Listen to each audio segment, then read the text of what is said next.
Your story for the week is called The Raft, so I'm just going to read it to you so you will always have it. You can go back and follow along or re-listen to it.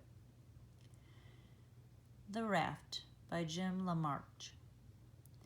There's nobody to play with, I complained. She doesn't even have a TV. Dad grinned. Well, she's not your normal kind of grandma, I guess, he said. Calls herself a river rat, he chuckled. But I promise she'll find plenty for you to do. And you know I can't take you with me this summer, Nikki. There'll be no kids there, and I'll be spending all my time at the plant. I felt tears starting again, but I blinked hard and looked out the window. That afternoon, I stood in Grandma's yard and watched my dad drive away. Dust rose up behind our car as it disappeared into the pines. Well, we can't stand here all summer, said Grandma. Come on, Nikki, it's time for supper. Honey or maple syrup on your cornbread? Grandma asked. I don't like cornbread, I mumbled, poking my finger into the syrup pitcher when she wasn't looking. If you're going to do that, you'd better wash up first, she said. She had eyes in the back of her head. Bathroom's through there.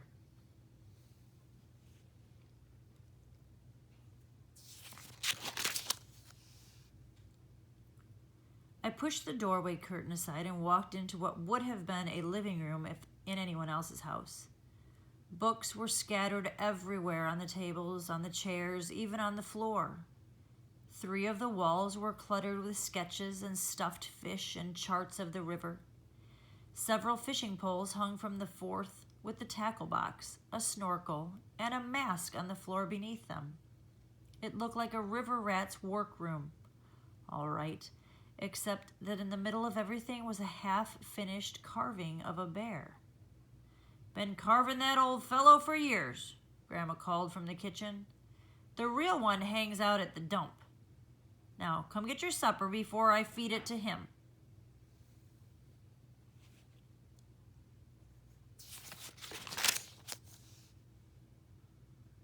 Dad was right. Grandma found plenty for me to do. In the morning, I stacked firewood, then helped her clean out the rain gutters and change the spark plugs on her truck. The afternoon was almost over when she handed me a cane pole, a bobber, and some red worms. Fish fry tonight, she said, showing me how to bait the hook. That river is full of fat bluegills. Drop your line near the lily pads and you'll find 'em.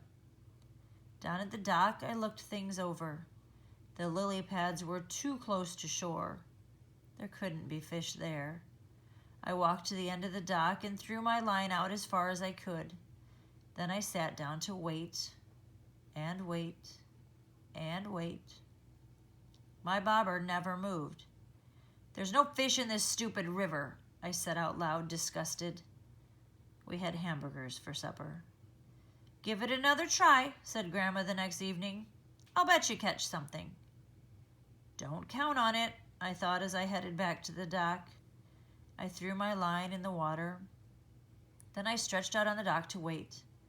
I must have fallen asleep because I was awakened by loud chirping and chattering. I sat up and looked around. A flock of birds was moving toward me along the river, hovering over something floating on the water. It drifted downstream, closer and closer until it finally bumped up against the dock.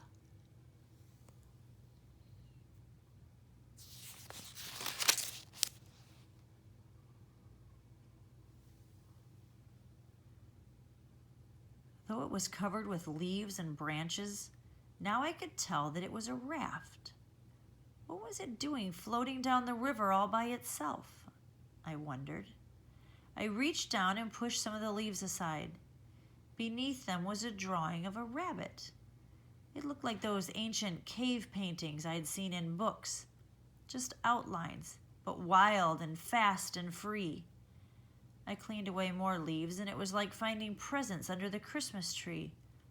A bear, a fox, a raccoon, all with the wild look of a rabbit.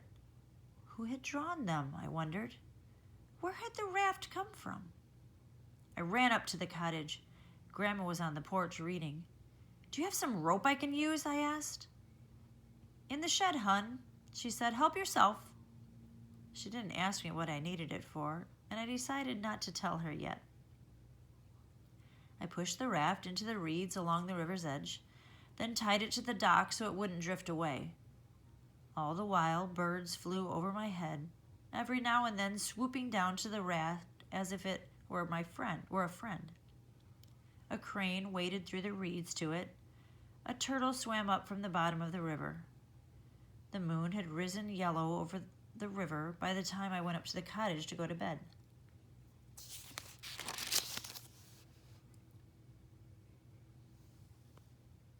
I was already down at the dock the next morning when Grandma appeared with a life jacket and a long pole. She didn't seem surprised by the raft at all, or by the animal pictures all over it. "How did you know?" I started. "Let's go," Grandma interrupted, tossing me the life jacket and stepping onto the raft. She pushed the pole hard into the river bottom, and we moved smoothly into the current. "Your turn," she said after a few minutes. She showed me how to hold the pole and push, and I pulled us to the middle of the river. Even there, the water wasn't over my head.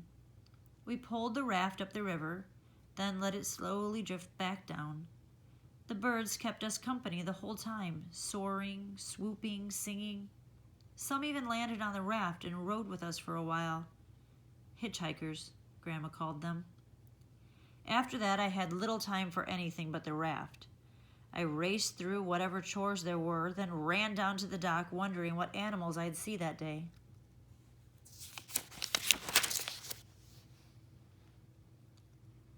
It wasn't just birds that the raft attracted. One morning, 3 raccoons followed me along the shore. Another time, a turtle climbed on board and spent the morning sunning itself. And one afternoon, I saw a family of foxes slip through the trees along the river. When the weather turned too hot and sticky to sleep indoors, Grandma helped me put up a small tent on the raft. I lay on top of the cool sheets and read comic books by flashlight until I fell asleep. One night, a noise woke me up. There in the moonlight stood a huge buck. He looked right at me, then lowered his head to drink, as if I wasn't there at all.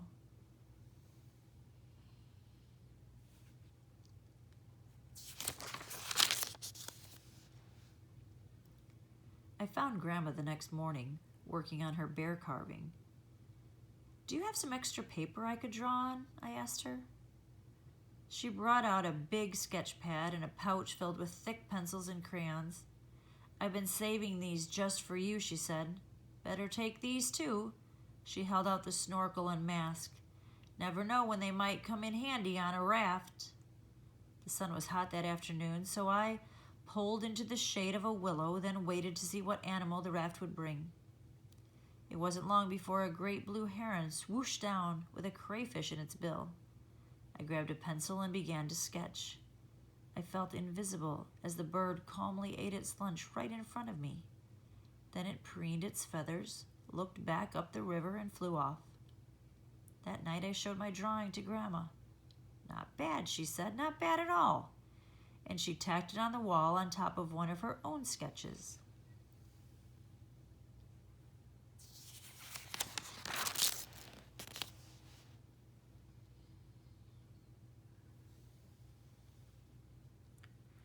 One day I pulled upriver farther than I'd ever been.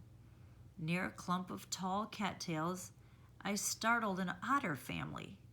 They dove underwater, but as with the other animals, the raft seemed to calm them down. Soon they were playing all around me.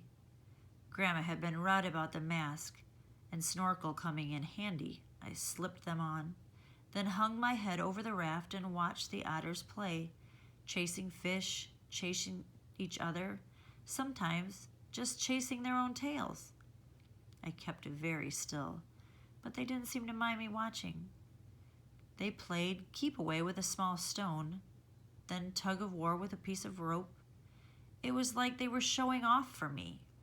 They even let me feed them right out of my hand.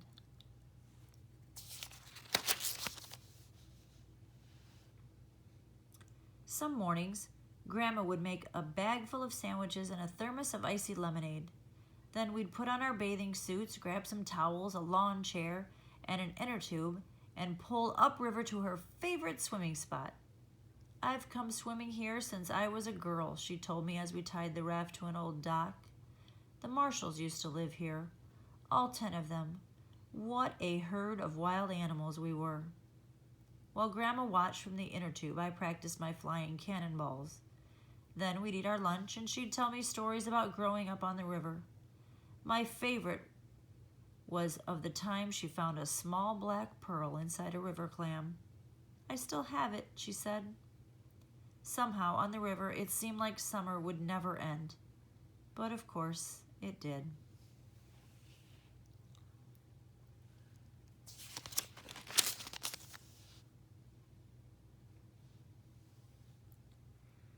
On my last day, I got up extra early and crept down to the dock. The air was cool and a low, pearly fog hung over the river. I untied the raft and quietly drifted downstream. Ahead of me, through the fog, I saw 2 deer moving across the river, a doe and her fawn. When they reached the shore, the doe leaped easily up the steep bank, then turned to wait for her baby. But the fawn was in trouble. It kept slipping down the muddy bank. The doe returned to the water to help, but the more the fawn struggled, the deeper it got stuck in the mud. I pushed off the river bottom and drove the raft hard onto the muddy bank, startling the doe. Then I dropped into the water. I was ankle deep in mud. "You okay?" I whispered to the fawn, praying that the raft would calm it. "I won't hurt you." Gradually, the fawn stopped struggling, as if it understood that I was there to help. I put my arms around it and pulled. It barely moved.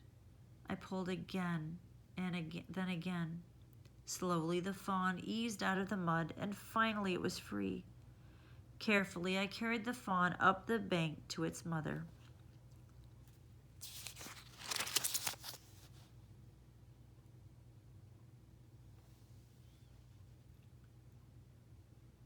Then quietly I returned to the raft. From there, I watched the doe nuzzle and clean her baby, and I knew what I had to do. I pulled the stub of a crayon from my pocket and drew the fawn, in all its wildness, onto the old gray boards of the raft. When I had finished, I knew it was just right. After supper, I showed Grandma my drawing of the fawn and told her my story. "It's perfect," she said. "But we need to do one more thing." She hurried up to the cottage. When she came back, she had tubes of oil paint and 2 brushes. Grandma helped me trace my drawing with the oil paint, which soaked deep into the wood. "That'll keep it," she said. "Now you'll always be part of the river." "Just like you, Grandma," I told her, "a river rat." Grandma laughed. "Just like me," she agreed.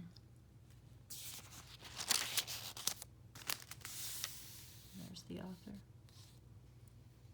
There's some author's purpose going on in this story and several other things we can check.